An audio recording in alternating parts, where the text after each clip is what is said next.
Alright, this is what we're all here for. Picture the aquarium. I actually moved my freshwater top off outside the aquarium because the sump is so large it'd be too hard to fill, and again I like to fill it manually. So I've got my osmolator pump down there in the bottom, Tunzi osmolator. Does a wonderful job. It's a 20-gallon tall, holds about 16 gallons of water full right to the rim. But let's get to what we're looking for. The brand new sump in action. So you can see the sump. It's 42 inches long, 23.5 inches deep, and 20 inches tall. And I did a little replumbing.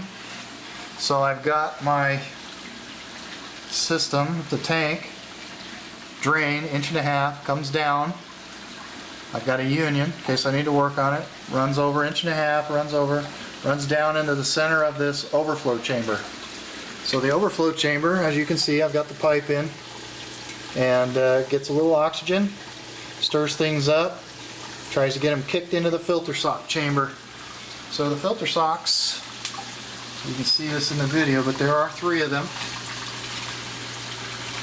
And the way the sump operates, you can see the water overflows the drain chamber, and then that goes right over into the socks, down into the bottom of the sump, and it comes underneath this weir, comes up to where right now we have the ATB, which is going to be replaced with the Deltec, and it's skimming out some junk. I just cleaned it yesterday. It's thick. The biopellet reactor really turns it into some thick stuff.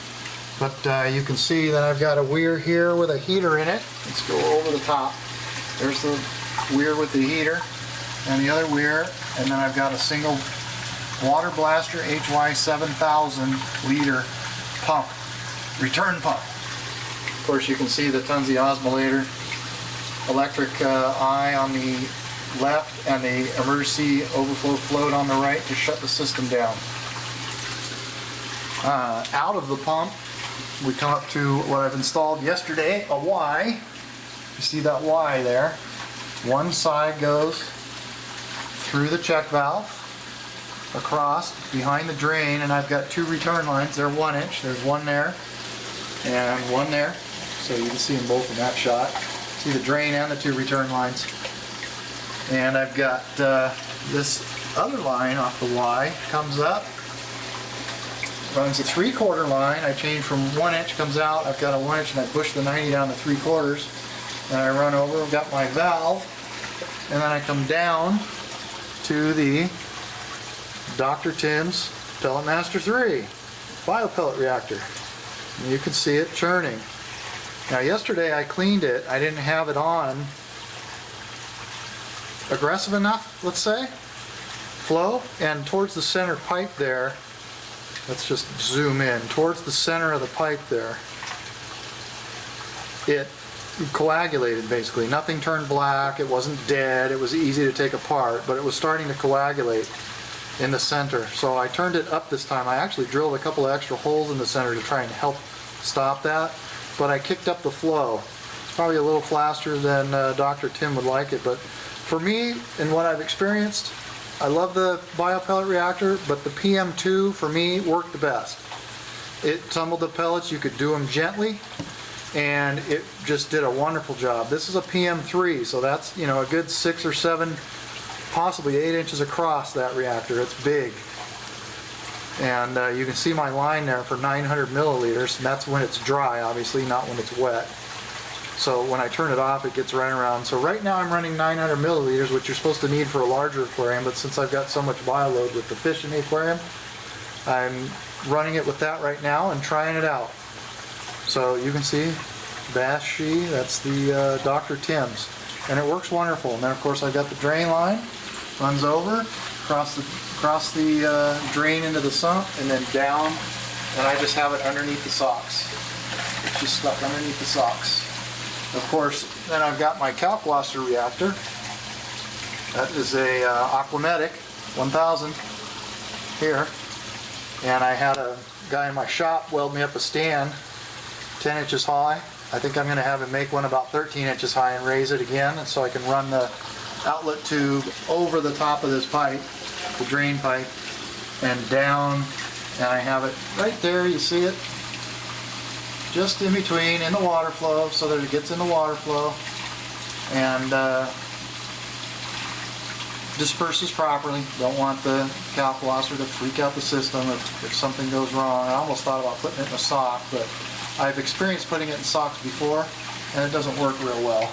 So I'll take the camera out of the noise where the pump is. It should be a little quieter. I used to have a separate biopellet pump, and the sump was flowing so much water it just seemed like overkill.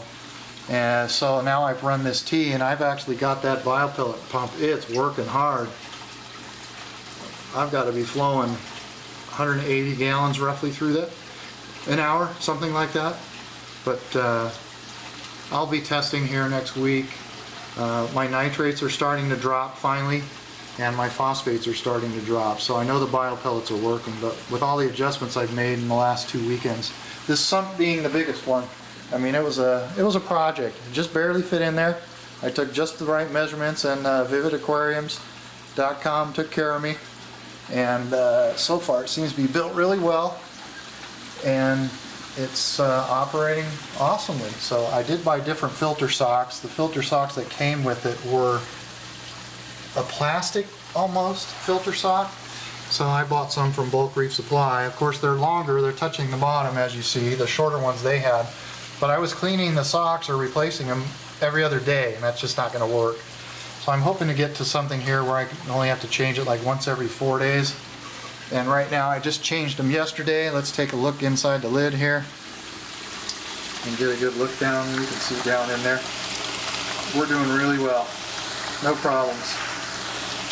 So, sump is working great. It's always nice when things come together. The only thing that needs to come together now is getting that big skimmer in there. It's going to take up some space. But we'll be cleaning this aquarium like crazy. Anyway, I wanted to give you a shot inside the sump and let you check out the new upgrades. It's really, I would suggest that you do something similar if you're not going to go refugium based. I had huge success when I wasn't refugium based, and with the last ecosystem sump just not working out the way it was supposed to, even though I didn't have the refugium operating after, I don't know, a month or so, month and a half, 2 months.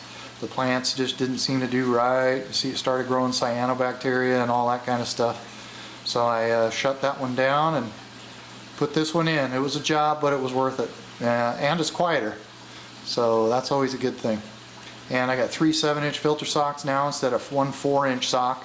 I mean, when you're flowing, 500 gallons through the system, a 4-inch filter sock, in my opinion, just isn't enough. But anyway, there's a quick look at the sump. Take care.